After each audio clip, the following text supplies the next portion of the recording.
Hello everyone, welcome to the பயோவைல். நம்ம எல்லாருக்கும் மலைகள் மேல ஒரு தனி ஈர்ப்பு இருக்கும் இல்லையா? அந்த உயர்ந்த சிகரங்கள், பசுமையான வனப்பகுதிகள், மேகங்களோடு விளையாடும் காட்சிகள் எல்லாமே நம்மளை வசீகரிக்கும். ஆனா இந்த மலைகளுக்குள்ள நம்மளை வியக்க வைக்கிற, சில சமயம் பயமுறுத்துற எத்தனையோ கதைகளும் மர்மங்களும் ஒளிஞ்சிருக்குன்னு உங்களுக்கு தெரியுமா? இன்னைக்கு நாம அப்படிப்பட்ட சில மர்மமான மலைப்பகுதிகளை பத்தியும், அங்க புதைஞ்சிருக்கிற உள்ளூர் கதைகள், செவிவழி செய்திகள் பத்தியும் பார்க்க போறோம். இந்த மலைகள் வெறும் பாறைகளும் மரங்களும் மட்டும் இல்ல, தலைமுறையா சொல்லப்பட்டு வர சில மர்மமான நிகழ்வுகளுக்கும் நம்பிக்கைகளுக்கும் இது ஒரு சாட்சியாம். நம்ம இந்தியாவுல மலைகள் வெறும் புவியியல் அமைப்புகள் மட்டும் இல்ல, அவை ஆன்மீகத்தோடும் புராணங்களோடும் பிரிக்க முடியாத ஒரு பந்தத்தை கொண்டிருக்கு. இமயமலையில சிவனும் சக்தியும் கொடி கொண்டிருக்காங்கன்னு சொல்லுவோம். அகத்தியர் மலை சித்தர்கள் வாழ்ந்த புண்ணிய பூமியாகவும் கருதப்படுது. இப்படி ஒவ்வொரு மலைக்கும் ஒரு பின்னணி இருக்கு. ஆனா சில மலைகள் ஒரு படி மேல போய் தங்களுக்குள்ள சில விவரிக்க முடியாத மர்மங்களை வச்சிருக்கு. அதுல சில மர்மமான மலைகளை பத்தி தான் நம்ம பார்க்க போறோம். வாங்க வீடியோக்குள்ள போகலாம். சதுரகிரி மலையில ஒரு அடர்ந்த பகுதியில் மதிமயக்கி வனம் என்ற பகுதி உள்ளதாம். இந்த பகுதிக்குள் நுழைந்தவர்கள் வெளியவே வர முடியாது என்றும் தங்கள் சுயநினைவை இழப்பார்கள் என்றும் சொல்லப்படுதாம். அங்க நந்தீஸ்வரர் வனத்தில் கனியெருமை விருட்சம் என்றொரு மரம் உண்டாம். இந்த மரத்தின் கீழ் யாராவது சென்றால் அது எருமை போல கனைக்கும் என்றும், அதை வெட்டினால் பால் வரும் என்றும் சொல்லப்படுதாம். சதுரகிரி மலையில் இரவு நேரங்களில் விசித்திரமான ஒலிகள் கேட்பதாகவும், திடீர் ஒலிகள் தோன்றுவதாகவும் பக்தர்கள் மத்தியில் செவிவழி கதவுகளும் உண்டு. கொல்லிமலை. இந்த மலையின் பெயரே கொல்லிப்பாவை என்ற பெண்ணின் பெயரால் வந்தது.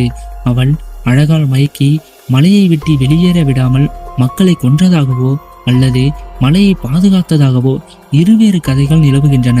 சிலர் இவளை ஓர் அழகிய தேவதையாகவும், சிலர் மாய சக்திகள் கொண்ட அசுர சக்தியாகவும் பார்க்கிறார்கள். இரவில் மலையின் சில பகுதிகளில் விவரிக்கவே முடியாத ஒலிகளும் பேச்சு சத்தங்களும் கேட்பதாகவும் சொல்லப்படுது. இது வனவிலங்குகளின் ஒலியா அல்லது வேறு ஏதேனும் மர்மமான சக்திகளின் செயலா என்பது இன்றும் ஒரு கேள்விக்குறிதான். சதுரகிரி போலவே கொல்லிமலையிலும் பல அரிய சக்தி வாய்ந்த மூலிகைகள் நிறைந்திருப்பதாக நம்பப்படுது. சில மூலிகைகள் கண்ணுக்கு தெரியாதவை என்றும், அவை சித்தர்களால் மட்டுமே அறியப்படும் என்றும் கதைகளும் உண்டு. தமிழ் மொழியை உருவாக்கிய அகத்தியர் இன்றும் பொதிகை மலையில் சூட்சமாக வாழ்ந்து வருகிறார் என்பது பரவலான நம்பிக்கை. அவர் இங்கிருந்துதான் சித்த மருத்துவத்தையும் யோக ஞானத்தையும் உலகுக்கு அளித்ததாகவும் கூறப்படுது. அகத்தியர் மலை குகைகளில் பல ஓலச்சுவடிகளும் அரிய மருத்துவ ரகசியங்களும் புதைந்திருப்பதாக நம்பப்படுகிறது.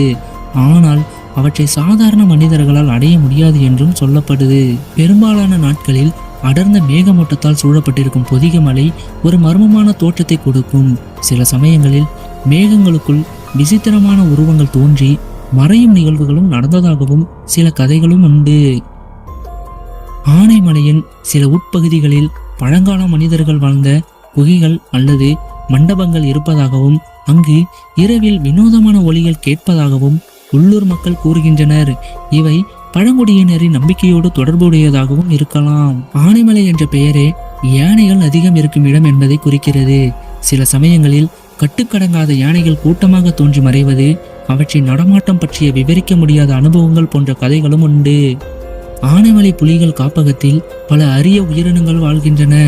மக்கள் கண்ணில் படாத சில வினோதமான விலங்குகள் இரவில் நடமாடுவதாகவும் சொல்லப்படுது. இது அதன் மர்மத்தை இன்னும் கூட்டுகிறது. இந்த மலையிலும் சித்தர்கள் பலரும் தவம் செய்ததாகவும், அவர்களது கால் தடங்கள் சில இடங்களில் இன்றும் இருப்பதாகவும் கூறப்படுது.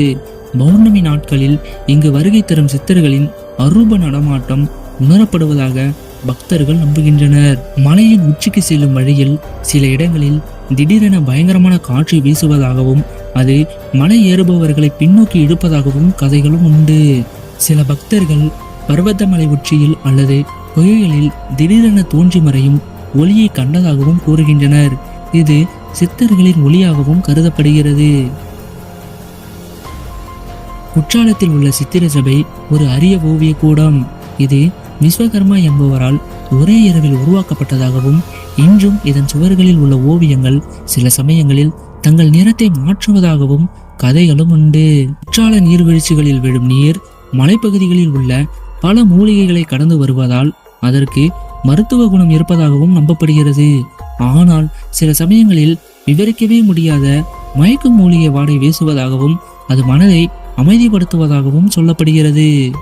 குற்றாலமலையின் சில பகுதிகளில் மக்கள் அறியாத பல குகைகளும் பாதைகளும் இருப்பதாகவும் அவை மர்மமான இடங்களுக்கு செல்வதாகவும் கதைகளும் உண்டு.